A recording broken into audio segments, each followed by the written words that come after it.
कोरोनाच्या लॉकडाऊनमुळे अनेक जीवनावश्यक तसेच शेतकरी बांधवांच्या समस्याही दिवसेंदिवस वाढत असून त्या समस्यांचे निराकरण करण्यात राज्य सरकार नाकाम ठरत असल्याचा ठपका ठेवत डॉक्टर राजू पोतदार यांच्या नेतृत्वात वरिष्ठ भाजप नेते सोनबा मुसळे, सावनेर तालुका अध्यक्ष विजय देशमुख यांच्यासह अन्य पदाधिकारी यांच्या उपस्थितीत निवेदन सादर करून सावनेर कळमेश्वर तालुक्यातील समस्या तात्काळ सोडवण्याची मागणी निवेदनाद्वारे करण्यात आली।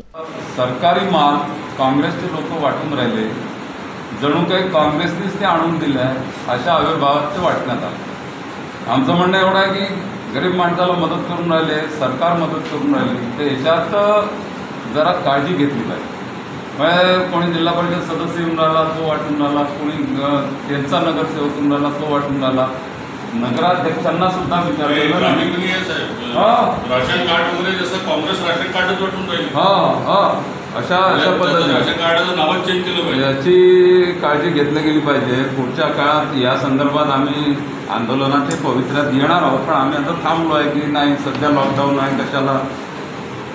एक तिसरा विषय महत्त्वाचा आहे शेतकऱ्यांचा, की शेतकऱ्यांच्या कापसाला खरेदी करण्याची 100% जबाबदारी राज्य सरकारची। राज्य सरकारनं यंत्रणा उभी करावी।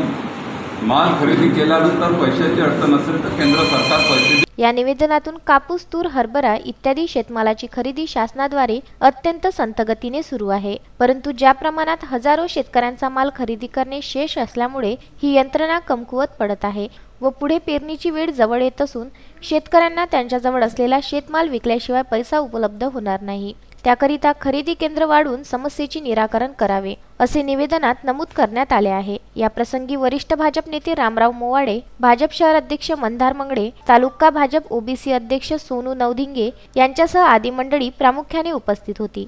पियुष झुंझुवाडिया, विदर्भ न्यूज, सावनेर।